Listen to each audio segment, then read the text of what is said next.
إن الله لا يغير ما بقوم حتى يغيروا ما بأنفسهم.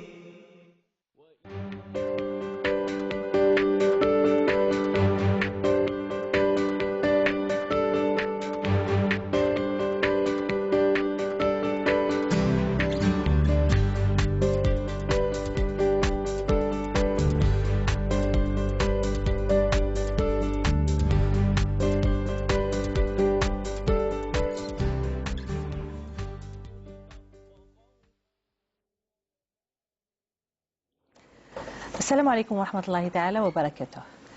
Tous les ans, les musulmans, partout dans le monde, commémorent ou pas la naissance du prophète sallallahu alayhi wa sallam. Chacun à sa façon, chacun selon ses coutumes, qui dépassent parfois le cadre du licite, du permis. Tous veulent montrer leur amour au messager d'Allah, qui, comme le souligne le verset 21 de Surat Al-Ahzab, est un si bel exemple pour celui qui espère en Allah et au jugement dernier et qui évoque souvent le nom du Seigneur. Alors, où sommes-nous aujourd'hui du prophète sallallahu alayhi wa sallam? Qu'avons-nous fait de ses enseignements? Qu'avons-nous fait du message qu'il a apporté? Que connaissons-nous de la biographie du prophète sallallahu alayhi wa sallam, dans laquelle certains n'hésitent pas à affirmer qu'elle a été chargée de contre-vérités et d'histoires que notre religion n'accepte pas et qui ont suscité d'une part les divisions et d'autre part ont permis aux ennemis de la religion de tenter de la poignarder. Le prophète sallallahu alayhi wa sallam, le dernier des messagers, on va en parler, mais juste après cette pause.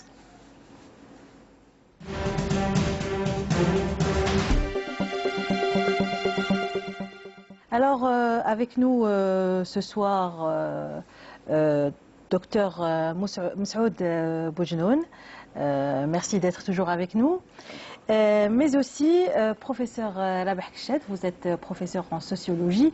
On a l'habitude de vous voir dans l'émission Mafatih en arabe, mais vous êtes un parfait bilingue. Merci d'avoir accepté notre invitation. Merci beaucoup aussi pour l'invitation. Alors, docteur Boujnoun, quelle est l'importance de connaître la vie du prophète sallallahu alayhi wa sallam? بعد أعوذ بالله من الشيطان الرجيم بسم الله الرحمن الرحيم والصلاة والسلام على أشرف المرسلين. Le prophète sallallahu alayhi wa sallam occupe, comme tout un chacun le sait, occupe une place très très importante dans la vie des musulmans. C'est lui qui a reçu la révélation coranique, c'est lui qui nous a transmis cette révélation, et c'est lui qui nous a appris aussi les règles de cette révélation, c'est-à-dire tout ce qui est obligation, tout ce qui est interdit, tout ce qui est licite, tout ce qui est illicite. En somme, il nous a donné une règle de vie.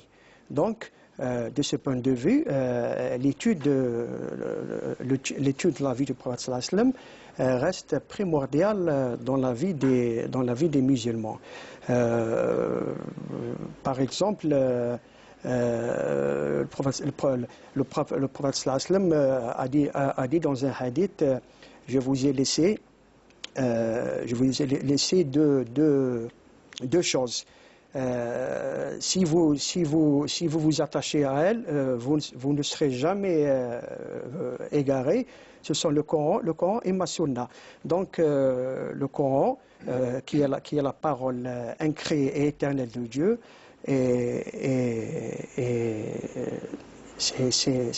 il constitue la règle de vie pour tous les musulmans, et aussi la sunna du prophète sallallahu alayhi wa sallam qui est parole et acte. Donc tout ce qui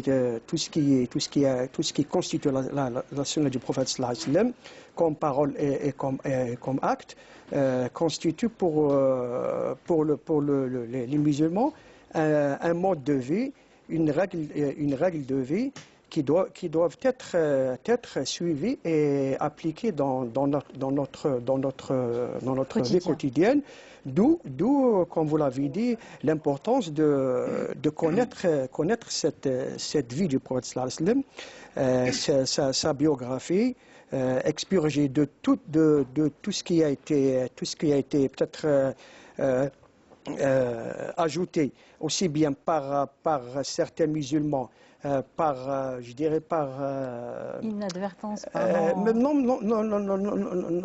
non pas par inadvertance, mais par un amour excessif du prophète sallallahu alayhi wa sallam. C'est quelques livres quelques biographies du prophète sont devenus tellement apologétiques que des fois la vérité se mêle un peu au sensationnel, je dirais, et expurger aussi de tout ce qui a été ajouté par certains orientalistes malveillants qui ont essayé de déformer la biographie du prophète sallallahu alayhi wa sallam en nous le montrant, par exemple, sur les traits d'un guerrier, d'un homme intolérant, parfois même d'un homme sensuel qui ne connaît que vous savez, par exemple, je dirais le mariage du prophète sallallahu alayhi wa sallam avec un certain nombre de femmes a donné l'occasion à des orientalistes de présenter le prophète sallallahu alayhi wa sallam sous les traits d'un homme concupiscent, d'un homme sensuel, alors que ce mariage ont été comme on le sait tous, toutes les femmes du prophète sallallahu alayhi wa sallam, c'était des femmes soit divorcées, soit des veuves. Je pense qu'on n'est même pas obligé d'expliquer ou de donner... Non, je veux dire, dans le sens où c'était d'abord une autre société, c'était une autre époque, et aussi en tant que croyant, sami'na wa ata'na. Pourquoi je dis ça? Parce que, bon, on était en train de parler, entre guillemets, on était en train de parler tout à l'heure du cas d'un penseur musulman qui a été accusé dernièrement d'un harcèlement sexuel. Et ça a donné l'occasion à certains que j'ai lu, certaines personnes dont j'ai lu le commentaire, et ils ont dit que voilà, c'est parce qu'il suit l'exemple du prophète sallallahu alayhi wa sallam. Donc, oui, j'ai lu ces choses-là et j'y ai répondu. Donc, bon, soit dit en passant, ce sont là certaines des fausses accusations qui ont été proférées contre le prophète sallallahu alayhi wa sallam.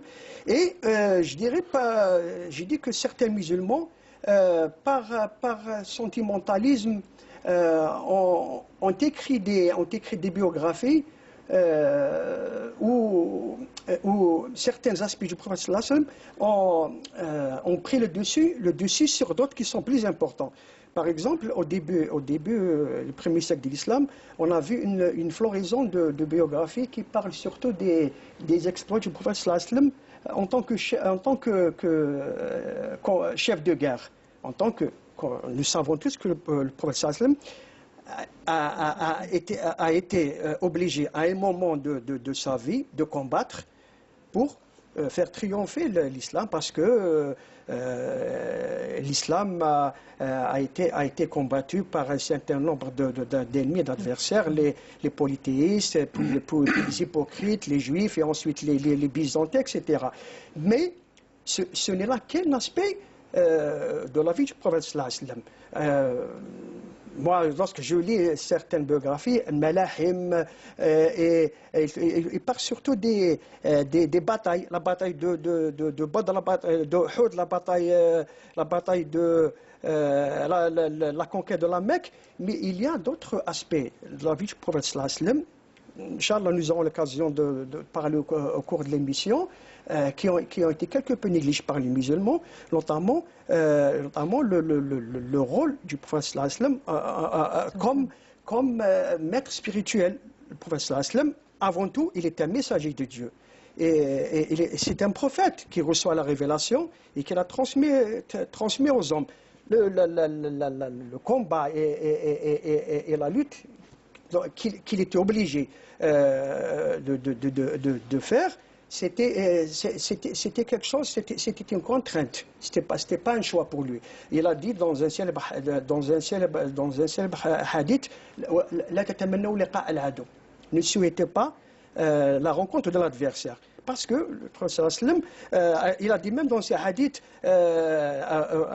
aux Qurayshites, laissez-moi transmettre mon message aux gens. C'est-à-dire ne vous opposez pas à moi et ne me faites pas obstacle. Malheureusement, ce n'était pas le cas. Il a été combattu, il a été persécuté, il a été forcé à l'exil. Donc, il s'est trouvé à un moment de l'histoire obligé de combattre.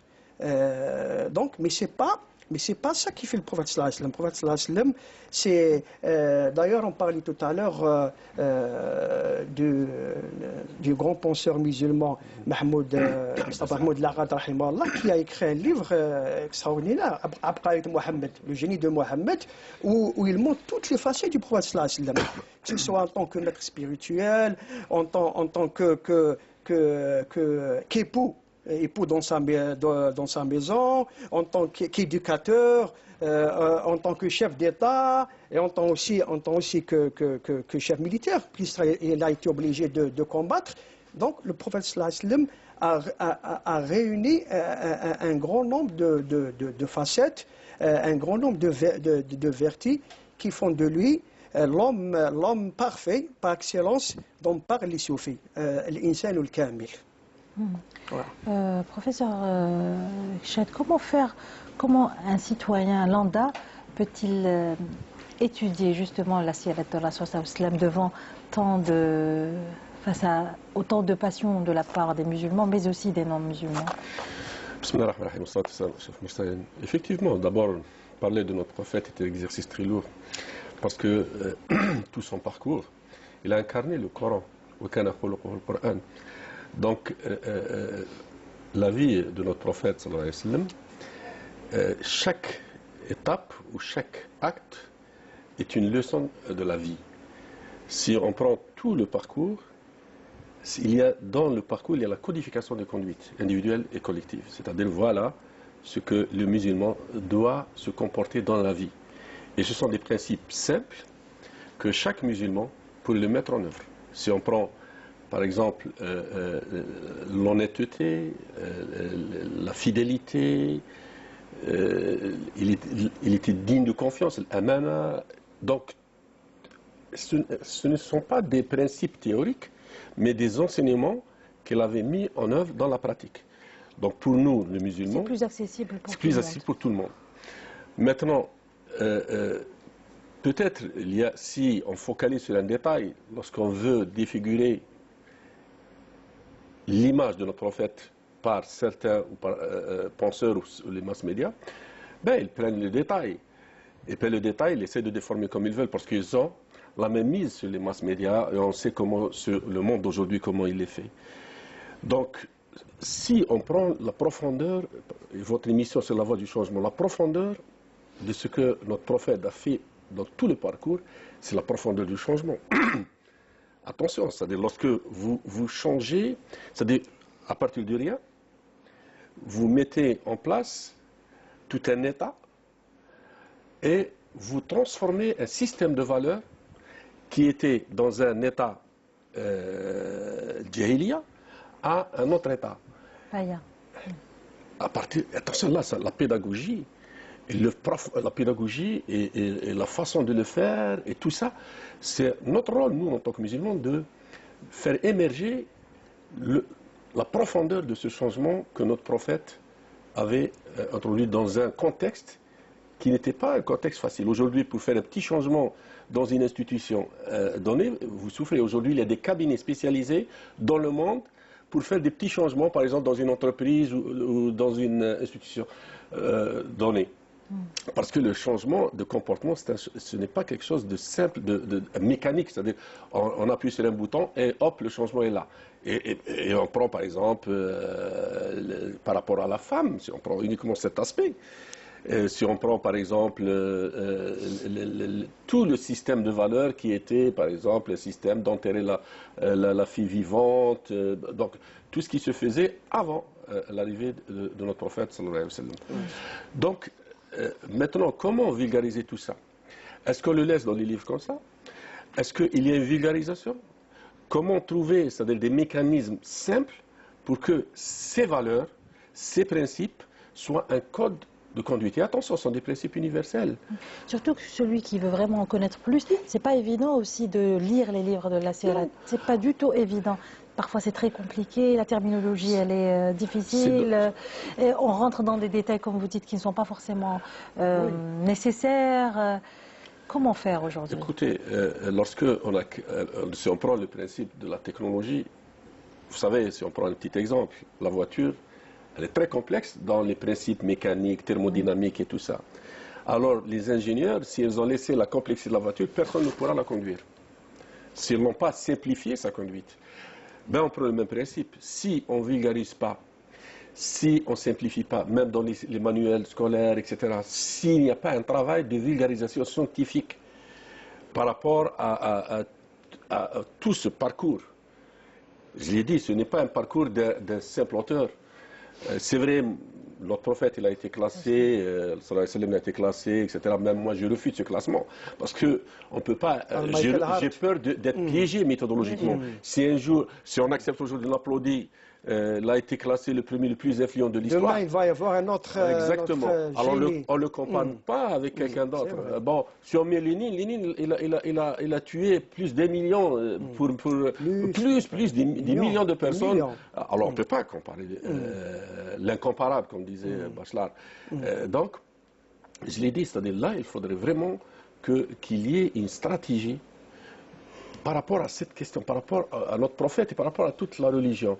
La balle est dans le camp des musulmans. Nous, qu'est-ce qu'on fait? On est dans l'action-réaction. On est souvent dans la réaction, et ça, pas dans l'action. Effectivement, parce que c'est vrai. Et puis, il y a des individualités. C'est-à-dire, chaque penseur prend, par exemple, son pèlerin et passe dans les universités à l'étranger. Enfin, il n'y a pas une stratégie du monde musulman. Une stratégie, c'est-à-dire qui se fait dans la situation normale. Pourquoi lorsqu'on écrit quelque chose sur Mohammed sallallahu alayhi wa sallam, hop, il y a une réaction, comme si nous sommes là, des petits-enfants, et on attend que les autres écrivent sur nous, et on réagit pour le défendre. Alors que non, au principe, la stratégie, c'est d'abord faire un travail de construction, d'abord dans nos sociétés. Parce que si on prend tous les principes du prophète Mohammed sallallahu alayhi wa sallam, Dr Boujoun a raison, parce que si vous le prenez, tout dépend de quelle langue vous allez le prendre. En tant que leader, par exemple, aujourd'hui, si on prend ce qu'il a fait en tant que leader, Qa'id, eh bien, croyez-moi, en toute humilité, je travaille beaucoup dans ce domaine de leadership. Si vous faites la comparaison aujourd'hui avec ce que notre prophète sallallahu alayhi wa sallam l'a fait comme démarche dans la conduite du projet, aujourd'hui on appelle ça la conduite du projet, et bien vous allez voir que exactement ce sont les mêmes principes maintenant qu'on les enseigne dans les grandes universités et qu'on forme des leaders sur ça. Donc vous voyez, nous, malheureusement, on reste toujours dans une vision classique traditionnelle et on n'essaie pas d'utiliser maintenant, par exemple, les outils de médiatisation, les outils de vulgarisation. Il n'y a pas un centre spécialisé sur cette question. Il n'y a rien. Pourquoi restons-nous aujourd'hui dans cette vision classique? C'est-à-dire raconter juste une histoire comme une histoire ancienne, un conte. On raconte la vie du prophète comme un conte. On la raconte aujourd'hui, hop, ensuite, dès que l'histoire est terminée, on oublie tout. Non, c'est vrai. Qu'est-ce qui fait qu'on la raconte seulement, cette histoire? Enfin, bon, vous savez, il faut certes raconter, il faut raconter, il faut que la vie du prophète sallam soit connue, surtout des enfants, des jeunes générations parce que vous savez, les jeunes, le docteur il est plus indiqué que moi pour le savoir, les jeunes ont toujours besoin d'une idole. à quelqu'un s'identifier. s'identifier, exactement. Donc nous sommes obligés, c'est notre devoir de leur présenter le prophète sallallahu alayhi wa sallam dans toutes ses facettes, les facettes de sa vie. Le prophète sallallahu alayhi wa sallam, par exemple,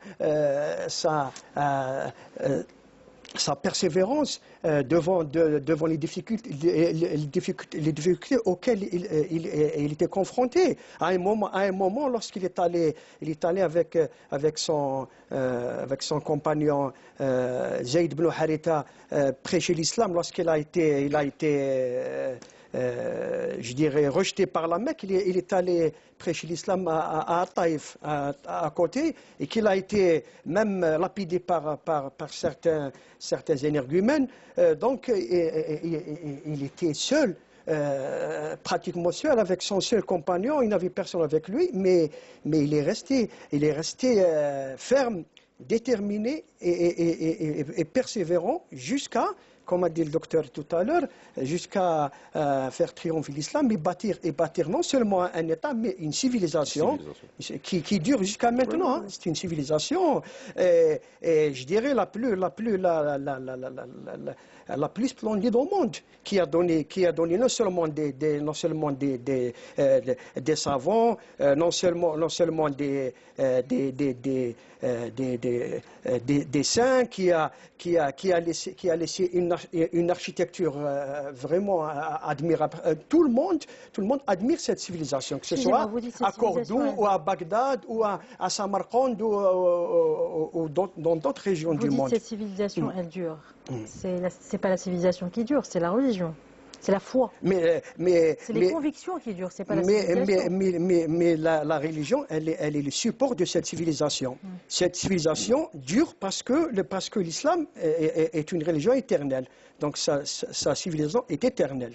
Elle sera éternelle. Donc, mais comme vous l'avez dit, c'est vrai. Il ne faut pas se limiter à raconter l'histoire du prophète comme s'il s'agit d'un conte, ou comme nos grands-mères nous racontaient des contes et des histoires.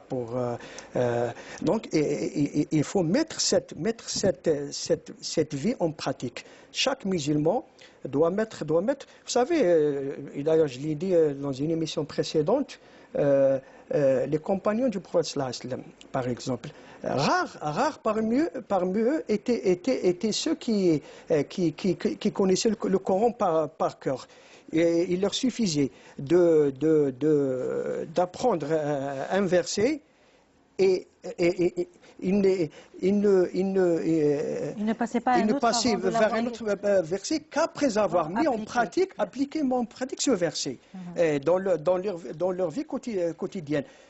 Et aussi les compagnons, il ne faut pas l'oublier, essayer d'imiter le prophète sallallahu alayhi wa sallam, même dans des actes les plus anodins qui soient. Par exemple, Mu'ad ibn Jabal, je pense, ou un autre compagnon qui n'aimait pas Anas ibn Malik, qui n'aimait pas comment on appelle ça, comment on appelle la courgette, qui n'aimait pas la courgette. Et un jour, il avait invité le prophète sallallahu alayhi wa sallam, et sa femme, son épouse, avait préparé un plat à base de courgette. Et lorsqu'il a vu le prophète sallallahu alayhi wa sallam manger de la courgette et vraiment apprécié, Anas ibn Malik avait dit après à son épouse, à partir d'aujourd'hui, je voudrais bien que tu me prépares souvent de la courgette, parce que j'ai vu le professeur sallallahu alayhi wa sallam apprécier ce légume. Donc, ils essayaient de l'imiter dans tous ses actes. Bon. Maintenant, aujourd'hui, certes, nous sommes dans un autre contexte. Nous vivons dans un monde ou qui change. Donc, mais c'est à nous d'essayer d'adapter ce comportement du prophète sallallahu alayhi wa sallam, cette sira à notre vie quotidienne et essayer de la transmettre aux générations à venir. Très bien. Professeur Kichet, vous avez parlé de stratégie. Qui doit établir cette stratégie et par qui doit-elle être appliquée? Ok, lorsqu'on dit stratégie, la stratégie, c'est bon, pour nous, on dit la tête de l'institution. C'est pas moi qui vais faire la stratégie, ceux qui fixent les grandes lignes d'orientation d'un pays. Et puis on fait la déclinaison de la stratégie aux différents secteurs. Donc la stratégie, c'est un peu la vision qu'on cherche à atteindre par rapport à un pays donné. Donc c'est le sommet stratégique, comme on dit. Bien évidemment, après la déclinaison aux différents secteurs.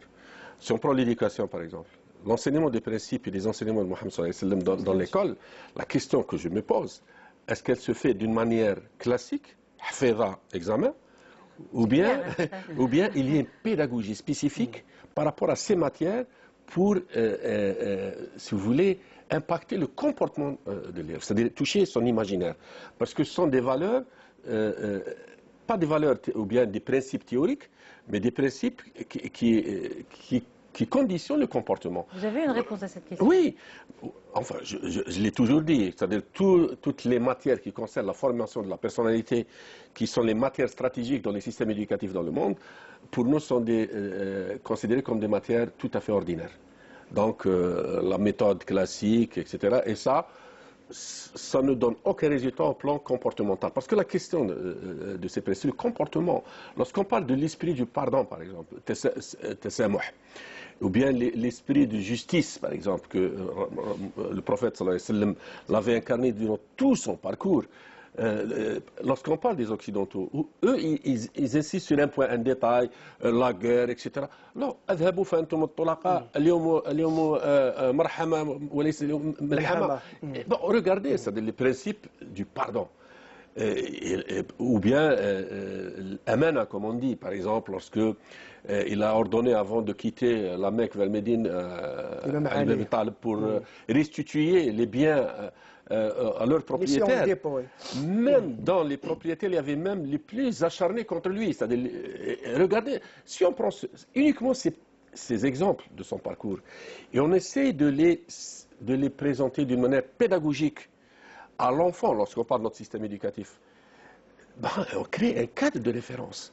Maintenant, la question que je me pose, quel est le cadre de référence de nos enfants? Vous me posez la question, c'est un autre pays, je pourrais vous dire. Le cadre de référence, c'est quoi? C'est un cadre de référence sur lequel on s'appuie pour essayer si vous voulez, d'intégrer ou bien d'intérioriser des valeurs qui vont se transformer en comportement. Si j'éduque mon enfant dans l'école, par exemple, le mensonge haram, voilà ce que nos prophètes, par rapport au mensonge, voilà, il était sincère durant tout son parcours. S'il y a un exemple où il est sorti des principes du Coran, il n'y a rien.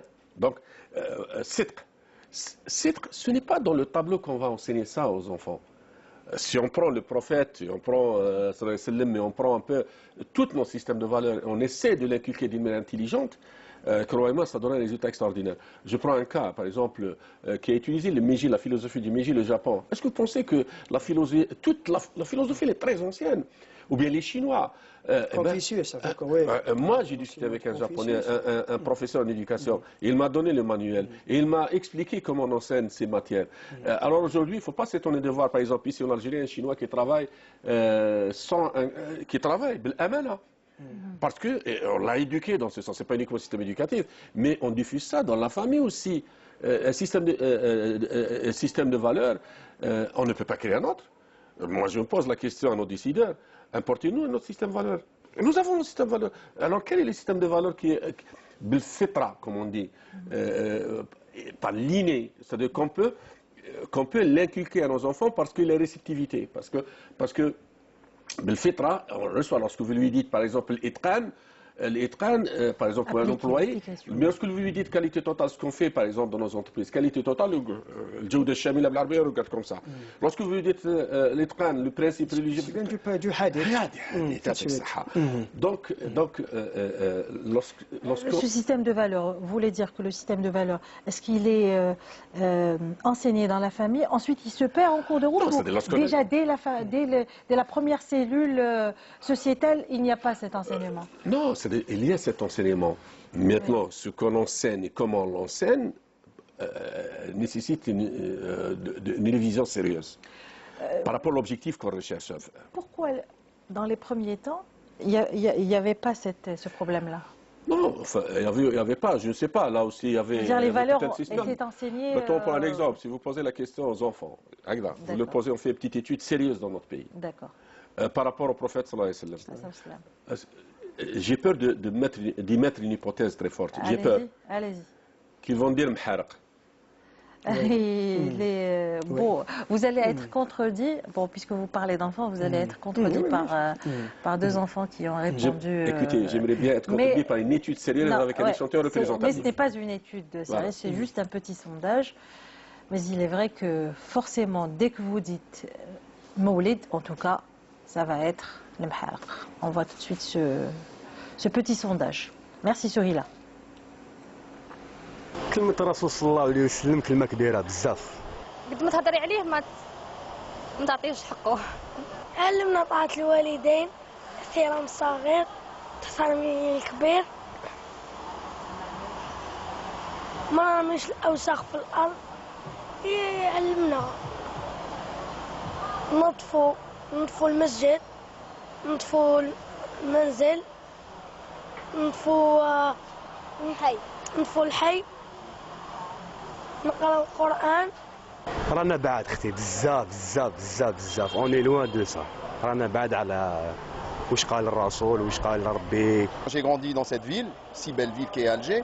Il n'y avait pas cet islam. Il y avait un islam modéré, entre guillemets. Il y avait un islam de partage. Il y avait un islam de la connaissance, un islam du voyage. طغات المادة اختي، طغات المادة. نسينا كتاب ربي، نسينا كتاب ربي صراحة، إلا من رحم ربي، إلا من رحم ربي. بديها مني وروحي اختي. ما قال لك وأين نحن من ذلك القوم السلف الصالح؟ وصانا الرسول صلى الله عليه وسلم نقتدوا به قدوة الحسنة اللي باش الإنسان يصفي روحه سواء مع الدنيا ولا في الآخرة. Musulmans, on l'est tous. Je crois, moi je le suis en tout cas, mais j'ai connu un islam qui m'a été transmis par mes parents, un islam honnête, un islam sans définition en fait, un islam qui se vit de l'intérieur, du cœur, etc. Après par la suite il y a une lecture un petit peu erronée, un petit peu des textes, on s'est servi un petit peu dans le milieu politique. La ilaha illallah Muhammad Rasulullah. Professeur Kichat, vous n'êtes pas d'accord? Enfin, bon, ça reste des témoignages individuels. Ça ne reflète pas un peu la tendance générale. Maintenant, peut-être j'essaierai de répondre à monsieur qui disait qu'il n'y avait pas cet islam. Bon, l'islam c'est le même. Bon, je ne sais pas. Je pense qu'il voulait dire les musulmans. Voilà. C'est les gens qui ont changé. C'est les musulmans. C'est parce que c'est la nouvelle terminologie. On mélange entre islam et musulman. Je pense qu'il voulait dire musulman. Voilà, bon, maintenant le musulman, maintenant c'est question entre le principe théorique et le comportement du musulman, c'est à ce niveau-là que la grande problématique se pose actuellement. Le musulman qui se comporte comme un musulman. C'est vrai, bon, lorsque vous lui dites, etc., moi je vais vous donner quelques indicateurs. Si on prend par exemple notre prophète sallallahu alayhi wa sallam, il était transparent, il était plus proche aux pauvres, dans la gestion des fonds, tout ça. Alors vous prenez le classement des pays musulmans par rapport à la corruption dans le monde. Ça vous donne une idée. Oui. Ça on prend au niveau macro. Vous prenez dans les sociétés musulmanes, vous prenez Tijara, la conduite du commerçant dans l'islam, etc. Allez-y voir sur le marché maintenant la tricherie qui existe. Donc la question c'est entre ce qui est prédit dans notre Coran et dans notre islam et le comportement du musulman. Et c'est ça qui fait, si vous voulez, l'opportunité pour les masses médias occidentaux, parce qu'un comportement comme celui-là, ils disent par exemple, voilà, regardez l'islam. Et c'est cette dichotomie justement qui a fait dire à un grand penseur musulman, un occidental qui s'est converti à l'islam, je pense que c'est Nasreddin Dini ou un autre, qui a dit heureusement que j'ai connu l'islam avant de connaître les musulmans. Autrement je ne serai jamais musulman. Mohamed Abdou. Voilà. Donc non, c'est un occidental ça qu'il a dit. Mohamed Abdou a dit autre chose. Il a dit je suis allé en Europe et j'ai trouvé l'islam. Il n'y a pas de musulmans. Exactement. Et je suis revenu en Égypte, dans le monde musulman, j'ai trouvé des musulmans, mais pas d'islam. Donc, vous voyez justement cette dissociation entre l'islam et le comportement quotidien des musulmans. Mais regardez, un comportement, par exemple, un Algérien qui a restitué de l'argent en Espagne. 70 000 euros, je ne sais pas, qui a fait la une dans le monde entier. Pourtant, c'est un geste, oui, c'est un geste ordinaire d'un musulman. Exactement. Donc, question de comportement, c'est une question fondamentale. C'est pour cette raison, je l'ai dit que tout à l'heure, la pédagogie, actuellement, comment on enseigne ces enseignements dans l'école, même les prêches dans les mosquées, etc. Donc, il y a tout un travail à faire au niveau de la pédagogie, parce que c'est une question de pédagogie. D'accord. Et par quoi il faut commencer justement dans cette pédagogie? Là, il faut d'abord décider qu'il y ait une stratégie. Absolument, absolument. Il faudrait une volonté politique. Exactement. Donc, ce qui est tout à fait normal. Et ça commence, comme dit le professeur, il va dire ça par l'école. Bon, parce que l'école, elle prend le relais de la famille. Un enfant qui, voilà, exactement. Ça commence par la famille. Bon, je pense que tout. Vous savez quoi. Vous êtes sûr. Oui, Avant que vous ne prononciez votre idée, vous disiez votre idée, je pense qu'il faut. Non, c'est vrai, parce que l'ignorance de beaucoup de musulmans, malheureusement, elle fait de gros dégâts. Même au sein des familles, vous avez parlé tout à l'heure de Mharq, lorsqu'on parle à certains enfants du Mouloud Nabawi, tout de suite il vous parle de pétard et de Tammina et je ne sais pas quoi d'autre. Excusez-moi, docteur, sur la voie du changement, regardez, notre prophète, il a changé tout un monde. Et nous, on n'a même pas pu, c'est-à-dire changer l'esprit du citoyen et de l'enfant pour ne pas utiliser les pétards. Regardez, un petit détail. Monsieur, c'est un problème de foi, professeur. Ce problème n'est pas uniquement de foi, c'est un problème aussi de nous avons tous la foi. Oui, la foi. C'est une question de démarche, c'est une question de projet, je ne sais pas. Uniquement, c'est-à-dire on continue toujours à faire circuler les pétards à chaque anniversaire du prophète sallallahu alayhi wa sallam. Et comme si on est impuissant. Et sachant que le gaspillage est fustigé en islam, notamment par le prophète sallallahu alayhi wa sallam, qui a fustigé le gaspillage et tout. Tout à fait, exactement. Et malheureusement, on continue à débourser des milliards. Et on véhicule une image aussi. Tout à fait. La façon de fêter l'anniversaire de Mohammed sallallahu alayhi wa sallam, ça véhicule une image. C'est voilà, dans notre musulman, ce n'est pas les occidentaux, c'est nous. Alors pourquoi, par exemple, dans les écoles, on n'organise pas une demi-journée pour les enfants, pour essayer de fêter, de présenter les enseignements de manière pédagogique? Il faut être innovant dans ces questions. Nous sommes conformistes, même dans la façon de fêter tous les événements. Le 1er novembre, journée payée et chômée, chacun dans la maison. Est-ce que c'est ça, par exemple, nous sommes sur la veille. Est-ce que c'est comme ça qu'on va inculquer les valeurs de la guerre de libération nationale à nos enfants? De journée chômée payé, à la maison rester comme ça. Et des fois on passe un film. Voilà, tout à fait, exactement. Regardez, parce que même. Ça suffit pas. Et quel est l'intérêt de tout ça? Quel est l'impact de cette façon de fêter, par exemple, nos événements, qu'ils soient religieux ou nationaux? Rien du tout. Et même journée chômée payée, c'est déjà, il y a une perte économique. Et en plus de ça, on ne gagne rien du point de vue façon de fêter. La même chose avec le prophète sallallahu alayhi wa sallam. On laisse que les pétards, la guerre dans les rues. Est-ce que c'est ça le message de Mohammed sallallahu alayhi wa sallam? C'est la guerre entre nous, les enfants, et on cultive. C'est pas l'esprit du. Et on cultive la culture de la violence aussi. Les pétards, c'est la violence. Et vous savez, le lendemain du Mouloud, déjà la nuit du Mouloud, il faut aller aux urgences, des hôpitaux, pour voir combien combien de blessés ils reçoivent. Hein. Donc, tout ça à cause du Mouloud Nabawi. Alors que le prophète sallallahu alayhi wa sallam, Rahman al-Alamin, n'est pas venu pour quand même. Donc, alors, enseigner donc les préceptes du prophète sallallahu alayhi wa sallam, on peut aussi le voir dans la télévision. Je veux dire, enfin, dans la télévision, dans les réseaux sociaux, etc.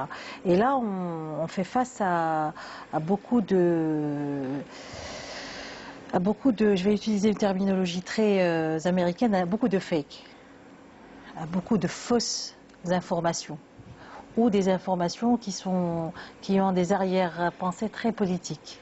Donc, comment faire? Je veux dire, tout le monde aujourd'hui est connecté. Comment faire? Bon, je laisse la parole, docteur. Comment faire? Vous avez dit tout à l'heure qu'on est dans une situation de réaction. Il faut réagir, bien sûr. Il faut réagir, il faut écrire, il faut répondre. Il faut pas se lasser parce que vous savez que le prophète sallallahu alayhi wa sallam est je crois le premier homme personnalité historique qui a suscité le plus de biographies. Plus que le Christ, alayhi salam, plus que Moïse, alayhi salam, plus que tous les autres prophètes et tous les leaders, qu'ils soient politiques, religieux, etc. Donc, c'est quelqu'un qui suscite l'intérêt jusqu'à maintenant. Jusqu'à maintenant, il y a des biographies qui sortent. Des biographies qui sont bien sûr plus ou moins, je dirais, honnêtes, et certaines biographies qui sont très tendancieuses. Et ma foi, il y a un mois ou je ne sais pas, quelques mois, une Tunisienne a fait paraître un livre, Les derniers instants du prophète sallallahu alayhi wa sallam, où elle dit des choses qui n'ont jamais été dites. Des choses énormes sur le prophète sallallahu alayhi wa sallam. Je ne sais pas d'où de certains livres apocryphes, de certains livres qui ne sont pas qui n'ont pas une assise, qui ne sont pas admis, des livres qui ont été écrits par d'anciens orientalistes et qui disent des choses, donc forcément on doit répondre à ces, et pour montrer justement, aux gens la fausseté de telles assertions, et montrer le prophète sallallahu alayhi wa sallam sur sa vraie image.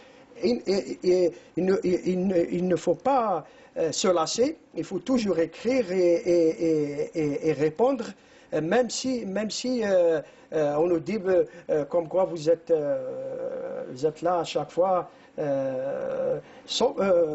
justement, mais tout en évitant les réactions épidermiques, les réactions violentes comme on l'a vu en Asie, exactement comme on l'a vu pour le livre de Salman Rushdie, ou pour les caricatures, ou pour non, il faut toujours essayer de rester serein et de répondre à ces gens-là, et pourquoi pas même de les inviter dans des débats intellectuels pour essayer de leur montrer le vrai visage du prophète sallallahu alayhi wa sallam. Donc il y a beaucoup de lectures, comme le dit Dr Boujnoun, autour de la vie du prophète sallallahu alayhi wa sallam. Est-ce qu'il ne devrait pas y avoir des règles dans l'exposition justement de sa biographie? Vous avez parlé maintenant de l'écrivain tunisienne qui a évoqué les derniers instants du prophète sallallahu alayhi wa sallam. Est-ce que tout est à raconter? Et pourquoi tout est à raconter? Si oui, pourquoi tout est à raconter? À quoi ça sert? Je m'excuse, pour les anciens biographes, ils ont tout raconté, même les détails les plus intimes de sa vie. Je ne sais pas, c'est d'un côté... Ça a été matière à polémique pendant des siècles. Je sais, c'est vrai. D'un côté, c'est vrai que le prophète sallallahu alayhi wa sallam est un homme qui a... Vous savez que Jésus a été même, comment dirais-je, on a même douté à un moment de son existence. certains écrivains occidentaux, certains penseurs même, ont dit qu'il n'a jamais existé. C'est un mythe. Moïse aussi. D'ailleurs, comment il s'appelle, le fondateur de la psychanalyse, Freud a écrit un livre disant que Moïse est un mythe, qu'il n'a jamais existé. Alors, le prophète sallam, personne ne peut nier que le prophète sallam a vécu, il a existé, il est dans l'histoire. Bon, certains biographes musulmans, surtout des premiers temps, c'est vrai qu'ils ont abusé. Ils ont raconté comment, même des choses les plus anodines, comment il allait aux latrines, comment il s'asseyait, comment il mangeait. Alors que ce n'est pas ça qui intéresse les musulmans. Le musulman est intéressé par le comportement, par le comportement du prophète sallam dans sa vie quotidienne. Comme a dit le professeur tout à l'heure, par les principes qui guidaient sa vie, des principes universels. Il va sans dire par sa justice, sa tolérance, sa loyauté, son pardon, sa persévérance dans la vie, sa sérénité, sa spiritualité qui est très poussée. Et malheureusement, sa spiritualité n'a pas reçu l'intérêt auquel elle a droit, sauf peut-être par certains biographes qui ont une tendance soufie, comme par exemple comment il s'appelle, l'Isfahani, qui a écrit Shama'il Muhammadiyya. Certains écrivains anciens ont essayé de donner à cet aspect de la vie du prophète.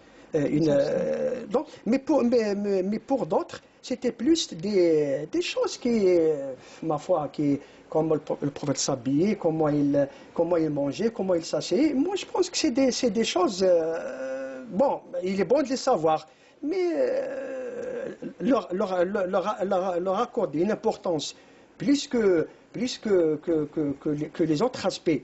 Les autres aspects qui ont un impact, une influence dans notre vie quotidienne.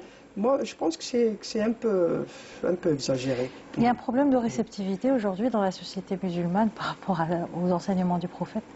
C'est-à-dire ? Il y a un problème de réceptivité, puisqu'on ne voit rien. On voit rien dans la pratique. On ne voit pas grand-chose dans la pratique. Enfin, c'est-à-dire, bon... C'est pour ça que je vous disais tout à l'heure, est-ce que c'est un problème de foi? Lorsque la foi ne fait pas bouger et changer l'humain, parce que c'est ça la base de la foi, non? Regardez, bon, il y a une question importante. Là, on est dans le domaine du comportement individuel et collectif d'une société. Vous allez peut-être me dire, par exemple, dans d'autres sociétés, comment ils ont fait pour que ces sociétés qui aient ces valeurs, par exemple, de la confiance, de l'honnêteté, par exemple, dans le commerce, vous prenez des sociétés occidentales, par exemple. C'est vrai, ce n'est pas dans l'absolu, mais on le sent. C'est-à-dire, il y a ces rapports sociaux qui sont un peu codifiés, parce qu'il y a la loi, mais il y a aussi la socialisation éducative et familiale. C'est tout un travail qui a été fait sur ça. Eux, ils ont créé des valeurs pour les inculquer d'une manière intelligente dans le système éducatif, dans toutes les associations. Il y avait toute une stratégie. Voilà. Moi, je crois beaucoup au travail organisé. Donc, un travail planifié. Parce qu'on construit une société. Une société ne se décrète pas. Ce n'est pas un décret ou un texte qui va créer une société. Mais c'est un travail, c'est un projet. Ce projet, c'est-à-dire on le planifie, on l'organise et toutes les institutions, c'est-à-dire doivent jouer leur rôle dans la construction de cette société et particulièrement dans les conduites, surtout les conduites sociales. Maintenant, si on revient à nos sociétés, la question qui se pose, ce n'est pas dans le système de valeurs. Le système de valeurs, je l'ai dit, par exemple, les Occidentaux, ils l'ont créé. Bon, certaines sociétés, les Asiatiques, ils ont puisé sur leur culture ancienne, etc., pour essayer de le mettre en œuvre. Par exemple, je prends le cas de la société nippone. La société nippone, la solidarité qui est dans la culture Meiji, ils l'ont inculquée dans les entreprises, etc. Ça fonctionne comme ça. Il y a solidarité dans les entreprises. Elle le transforme en culture. Donc, on transforme tout ça en culture. Maintenant, nous, la culture, c'est la parole pauvre de tout le système. Lorsqu'on dit culture dans la société, on le résume en quoi? Il a dû y avoir une rupture quelque part dans le fil de l'histoire. Il s'est passé où? Elle s'est passée où cette... C'est dans la... C'était où? Dans la Quand est-ce construction qu'il de y la a eu société, cette non. rupture? Dans la construction... Qu'est-ce qui a été la dans la cause de vision. cette rupture? Dans la vision. Dans la vision politique. On le dit clairement. Lorsqu'on dit ça, c'est quoi la culture en fin de compte? La culture, c'est un peu aussi tous ces systèmes de valeurs que dans la culture aussi, on le véhicule à travers les arts, à travers les masses médias. Si je prends uniquement la culture ici, on le résume en quoi? Uniquement la culture, c'est un peu le folklore. Mais est-ce que c'est ça la culture? Il faut définir. Et là, bien évidemment, nous ne sommes plus dans les années 70. C'est-à-dire, maintenant, on a parlé, Dr Bouzoun, il a évoqué la question de l'information, etc. Est-ce que vous pensez, avec un système d'information classique, que vous allez aujourd'hui pouvoir contrecarrer un peu ce qui vient de là? Le monde n'est plus le même. Un gros spécialiste, il a dit gérer les organisations d'aujourd'hui par les techniques d'hier est une faute professionnelle. Effectivement, aujourd'hui, on n'est plus dans le contexte des années 70. Donc il faudra revoir tout notre système d'information, le système de communication. Il faut mettre à jour tout ça par rapport à un autre monde qui n'est plus le monde des années ni 50, ni 60, ni 70, etc. Dans les années 70, il y avait une seule chaîne de télévision, un seul journal. C'était facile de faire passer un message localement. Aujourd'hui, non, vous avez la concurrence de... satellitaire. Nos chaînes ne deviennent qu'un bouton dans la télécommande, c'est tout. Oui. Donc vous ne pouvez même pas dire que c'est une chaîne nationale. C'est une chaîne parmi des centaines de chaînes. Et vous ne pouvez pas fermer votre ciel pour ce qui vient de... Donc il y a une autre façon de voir les choses. Maintenant, si on voit ça en noir et blanc, avec le système noir et blanc, eh bien tout à fait normal qu'on arrive à cette situation. C'est-à-dire qu'il y a la mise à jour de tout, soit de la technique et soit de l'homme. Et lorsqu'on dit de l'homme, aussi de la façon de voir les choses, la façon de concevoir les choses. Je l'ai toujours dit, nous, dans le monde musulman, nous sommes toujours dans la vision traditionnelle. Comme si nous sommes dans le confort... C'est rassurant. Oui. Ça semble être rassurant. Oui, on est dans le confort du traditionnel. Mais il semble très difficile aujourd'hui de discuter de ce qui n'est pas d'avancer. On peut être sujet à quoi? À la terreur. Quelle terreur? Quelle terreur? Intellectuelle? Bien sûr. Non, moi je pose la question, par exemple, l'imam. Entre autres, hein, l'imam de la mosquée, qui est-ce qui l'interdit? Est-ce qu'il y a une fatwa qui l'interdit de l'utiliser, par exemple, le data show pour bien faire passer le message? Je donne un exemple comme ça. Ou bien je dois toujours, par exemple, rester dans le conformisme. Faire passer le message, c'est le même message. Le message n'a pas changé. C'est-à-dire, si vous allez passer le message religieux, le message c'est le même. Maintenant, ce qui est changé, c'est le support. Je ne peux pas enseigner, par exemple, aujourd'hui à mes étudiants avec les techniques des années 30 ou des années 40, parce que ce n'est plus l'état d'esprit d'aujourd'hui. Ce que vous allez enseigner, il va à l'Internet, il va trouver autre chose. Ouais. Vous pensez que le problème est dans juste les techniques, pas dans le message lui-même? Enfin, le message, pas le message, je ne parle pas du message du prophète. Soyons clairs, hein. Je veux dire, dans ce qui est transmis par les spécialistes, en tout cas. Écoute, comment il est transmis et qu'est-ce qui est transmis exactement? Est-ce qu'on transmet les véritables valeurs? Ça me rappelle l'essentiel. Une parole de Omar Khattab qui dit éduquez vos enfants. Pour qu'ils vivent dans une autre... Exactement. Voilà, c'est ça. Je réponds qu'il n'est pas la vôtre. Voilà. On vous donne un exemple. La justice, Omar Khattab. Est-ce que vous allez... un exemple. L'exemple... Est-ce que cet exemple, vous allez uniquement le citer comme histoire ou bien vous allez l'intégrer dans le système de formation des juristes en Algérie, etc. etc. Prenez un cas seulement. La question qui est posée. Qui est-ce qui interdit, par exemple, de prendre tout ce qui est dans notre religion en matière de justice et de l'intégrer dans le programme de formation des juristes? Parce qu'il y a le côté éthique aussi, l'akhlaq. Le côté éthique, ce n'est pas des textes, un code d'éthique que vous allez le donner, des voiles à l'éthique, vous le lisez, et du jour au lendemain, le bonhomme, il se conforme aux conduites exigées. Non, mais regardez, moi je pense que le problème qui se pose dans la démarche stratégique actuellement, c'est dans la démarche comment j'inculque les valeurs, même dans nos familles. En tant que parents, est-ce que si on continue, par exemple, à éduquer nos enfants de la même manière traditionnelle, j'ai peur qu'ils vont être éduqués par d'autres moyens, par le Facebook, et maintenant il y a une concurrence terrible. C'est ce qui explique justement cette cette tendance de certains jeunes à succomber à certaines sectes et certaines... on le voit, hein, donc l'Ahmadiyya et compagnie qui font des adeptes parce que, comme dit l'adage, la nature a horreur du vide. Donc si on ne leur donne pas, forcément ils vont chercher ailleurs et d'où le risque de tomber entre les mains de sectes et... Oui, et puis la meilleure manière de donner le bon exemple, par exemple, à notre prophète, c'est dans nos comportements, de donner l'exemple à tous les niveaux.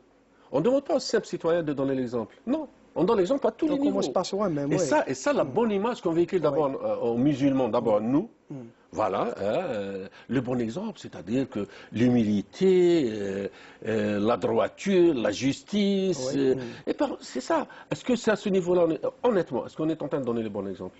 Non, malheureusement. Le respect. Alors tout ce qui se dit, l'approche paradoxaliste des Américains en communication, elle dit lorsque ce qu'on dit, ce qu'on fait, il y a une contradiction, ça perturbe le récepteur. Je vais lui dire au récepteur, voilà, il faut être honnête, etc. Moi, je suis malhonnête. Qu'est-ce qu'il va retenir? Il va retenir la parole ou il va retenir le comportement? Eh bien, il va le comportement. C'est comme l'imam, c'est comme l'enseignant. Si moi, je vais dire à mes étudiants, voilà les valeurs, voilà, il faut être ceci, ceci, et le premier coup, ils me voient, le premier malhonnête, c'est leur enseignant. C'est ce qui explique justement ce qu'a dit voilà, la personne qu'on avait dans le reportage. En parlant d'un islam qu'il avait hérité de ses parents, c'est vrai que l'islam est l'islam. Depuis qu'il a été révélé, l'islam n'a pas changé. C'est toujours l'islam. Voilà, c'est les interprétations et les comportements des musulmans. Mais l'islam, comme a dit l'écrivain français Raymond Le Rouge, il a dit, malgré ces 14 siècles, le prophète Mohammed est un homme du jour. Le prophète il est toujours actuel. Les principes qu'il avait enseignés sont toujours actuels et toujours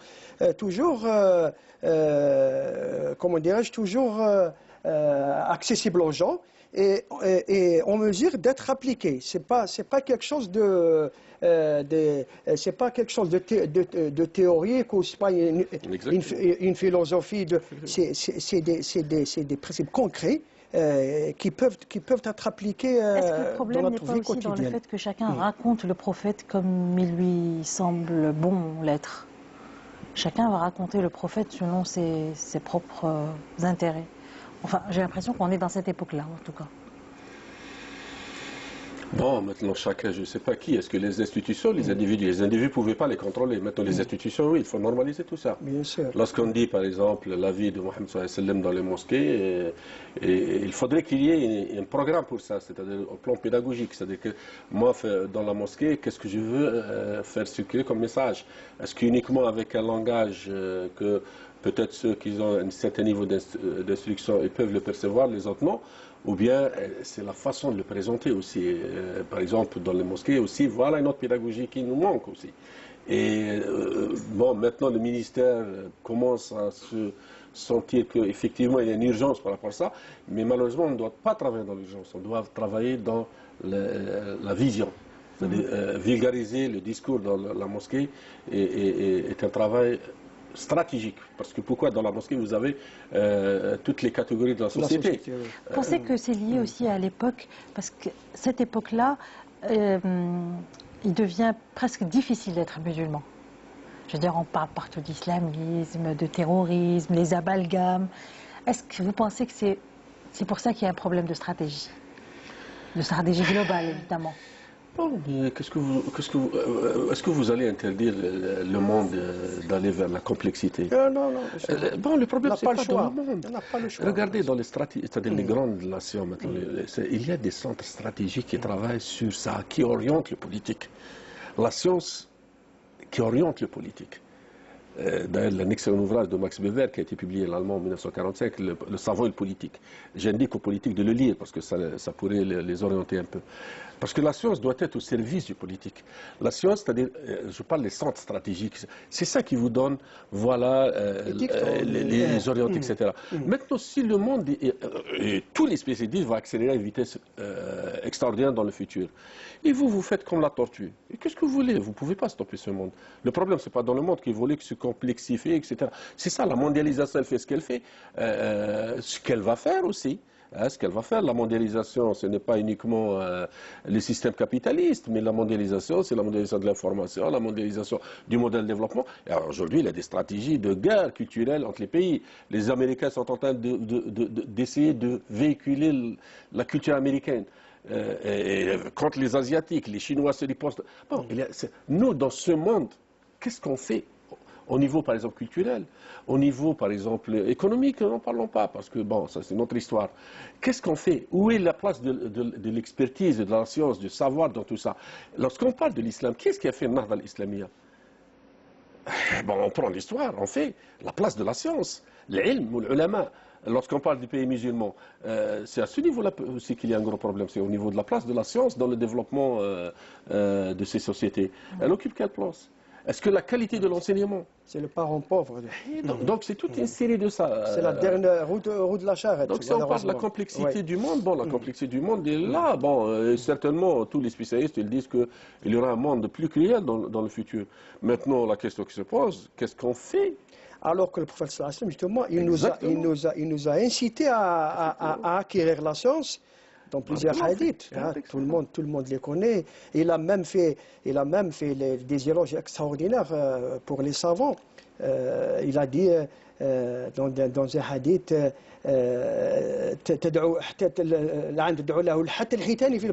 il a dit vous allez aussi écouter d'autres personnes qui vont vous dire le contraire de ce que vous êtes en train de dire, qui vont vous dire non, le prophète sallallahu alayhi wa sallam nous a dit c'est vrai ou c'est pas vrai? Vous allez écouter ce genre de personnes, mais ça existe, ça existe. Bon, mais bon, ça existe, c'est vrai, mais bon... Ça existe et ça a pris beaucoup d'ampleur. Aussi, c'est une autre question. Comment faire face à ces déformations? Aussi, ça demande une stratégie. Et c'est des gens crédibles, c'est des penseurs, des savants musulmans qui ont cette crédibilité, qui ont cette stature, qui pourrait être écoutée. Et c'est tout un travail à faire. Maintenant, est-ce que vous allez demander à tout le monde de se taire, de rien dire? Vous êtes dans un monde qui est comme ça. Vous allez avoir des tirs à gauche et à droite, dans tous les niveaux, qu'ils soient au niveau religieux, au niveau national, etc. Maintenant, Jacques Berck disait à l'époque, pourquoi lorsqu'on parlait de l'inversion culturelle, il a dit non, c'est-à-dire riposter à la culture par une autre culture plus performante. Vous ne pouvez pas, par exemple, interdire une autre culture de venir s'installer ici. C'est à vous d'essayer de développer votre culture d'une manière qu'il y ait, par exemple, une culture, c'est-à-dire d'égal à égal, plus performante. Maintenant, si on ne fait rien dans la culture, tout à l'heure, Dr Bouger parlait des livres, etc., de la publication. Cette culture de lecture, vous savez combien on fait? Quel est le niveau, la place de la lecture dans notre société? C'est dérisoire, malheureusement. Donc tout ça, on l'a mis dans le congélateur. Toute la culture de l'édition. Les piliers de la culture sont dans le congélateur, jusqu'à nouvel ordre. Ce qui reste, l'autre, maintenant, s'il le considère comme culture, personnellement, je considère qu'un petit élément de la culture, et attention, reste discutable. Lorsqu'un livre qui se vend à 1000 exemplaires devient un best-seller en Algérie, c'est que vraiment c'est grave. Vendu, est-ce qu'il est lu d'abord? Justement, c'est ça. Paradoxalement, les livres les plus vendus sont aussi des livres religieux. Oui, mais bon... Où il va tout ce savoir? Enfin, censé être du savoir. Nous sommes une société qui veut fonctionner sans études. Personne ne pourra vous dire la vérité parce qu'on ne fait pas des études. Est-ce qu'il faut pas descendre? On ne fait rien. Moi, je ne pourrais pas avancer un point de vue. Un point de vue, c'est un point de vue. Peut-être il est vrai, peut-être non. Bien sûr. Mais est-ce qu'on sait, par exemple, pas de la lecture uniquement les livres religieux? Est-ce qu'on les met dans le salon comme décor ou bien il met lecture? C'est ça. C'est ce qui se pose. Mais les indications sur la lecture nous placent comme tous les pays arabes. Nous sommes malheureusement derrière la classe, en bas de l'échelle. Un pays comme, d'après des statistiques, un pays comme la Belgique ou la Suisse, les gens lisent plus que tous les pays arabes. Hein. les livres qui sont publiés et qui se vendent, puisque tous les pays arabes réunis. Mais c'est grave. C'est grave, ça dénote le petit pays comme la Belgique. Oui. Exactement. Petit pays comme la Belgique. Ça dénote la... Tout ça, justement, tout ça est en porte-à-faux avec les enseignements du prophète sallallahu alayhi wa sallam, qui nous incitent aussi à savoir, à aller, même si ce hadith est quelque peu contesté par certains, qui nous dit qu'il faut aller jusqu'en Chine. Et qu'est-ce qu'il y avait à son époque en Chine? Il y avait pas l'islam n'avait pas besoin d'une autre religion. Il y avait le savoir en Chine. La Chine était un pays avancé. La poudre, sont eux qui ont créé la poudre, le papier, etc., etc. Et le hadith qui dit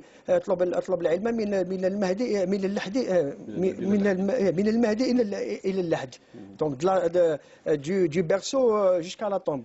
Beaucoup de hadiths incitent au savoir, mais malheureusement, sur le plan de la pratique, on est aux antipodes de ces enseignements.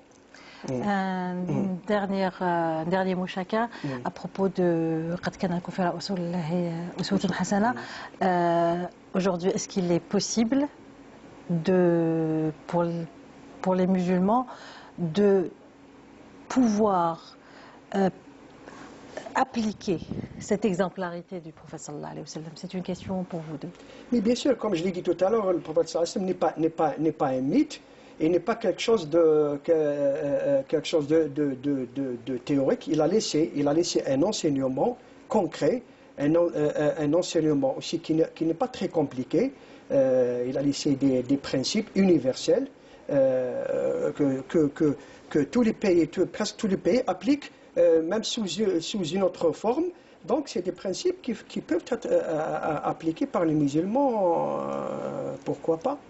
Professeur Fichel.